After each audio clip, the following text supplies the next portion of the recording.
What's going on, you guys? It's Corbin here from acousticworld.net, and this is going to be a quick video just on guitar care and maintenance. It's going to be everything you need to know about humidifying guitars. Basically, this is kind of a public service announcement. I just started humidifying my guitars this year, and so I'm going to explain how and why, and yeah, we'll cover how to humidify a guitar, why you should do it, what kinds of guitars you need to humidify, and there are a couple different ways of doing it, so I'll talk through the most popular ones and what I personally do. So I'm just going to jump into it now. Basically, I mentioned in an earlier video, if you go on these Martin or Taylor guitar owner Facebook groups, which I'm a part of, I own a Martin D18, by the way. People will post pictures in there pretty much every week of just huge cracks in the top wood, or basically the face of the wood of their instrument. And it's because most of the time they leave the guitar out in an unhumidified room. And a lot of times this will be the case if you live in a dry climate, like I personally do. I'm in Montana, so it never really gets very humid here, even in the summertime.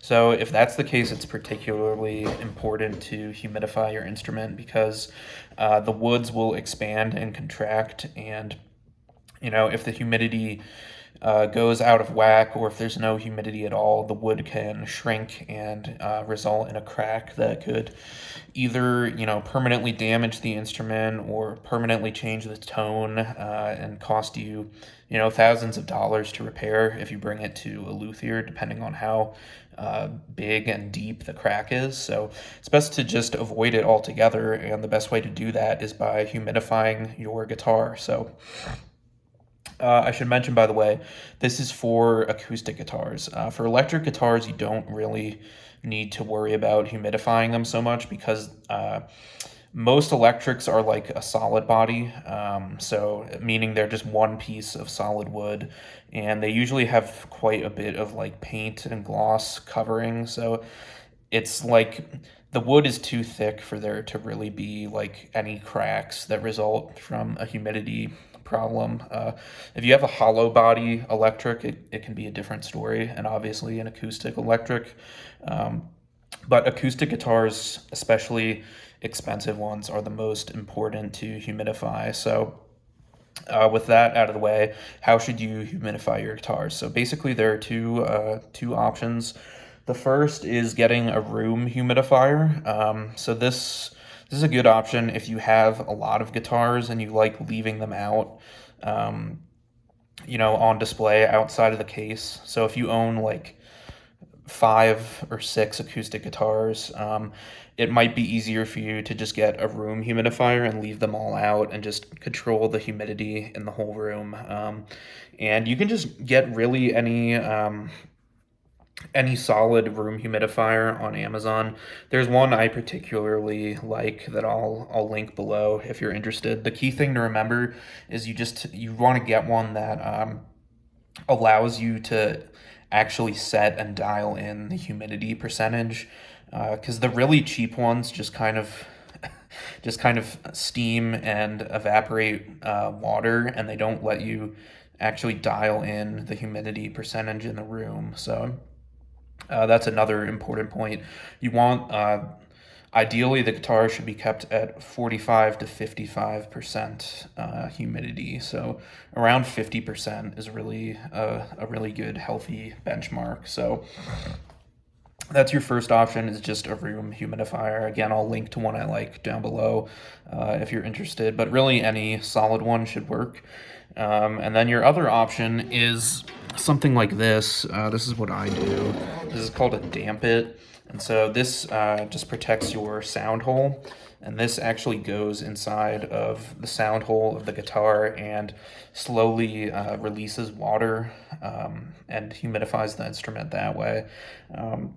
So that option works well if you just have like one or two instruments that you're trying to humidify, and it works best if you leave your guitar in the case, which is what I do anyways.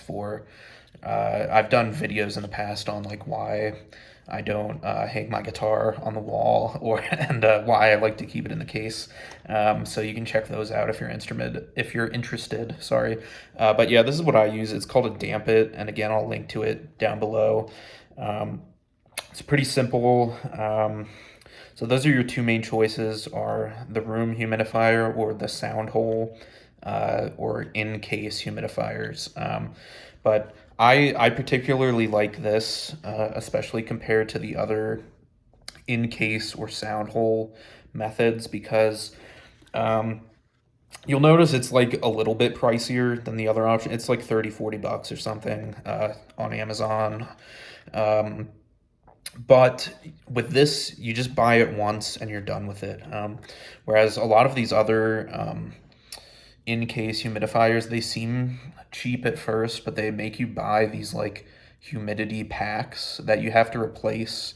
And so if you run through them pretty quickly too, from what I found in my research. So, if you're constantly like buying these things, the price can really add up, especially if you have more than one going. So I would just get the damp it. Again, I'll link to it below.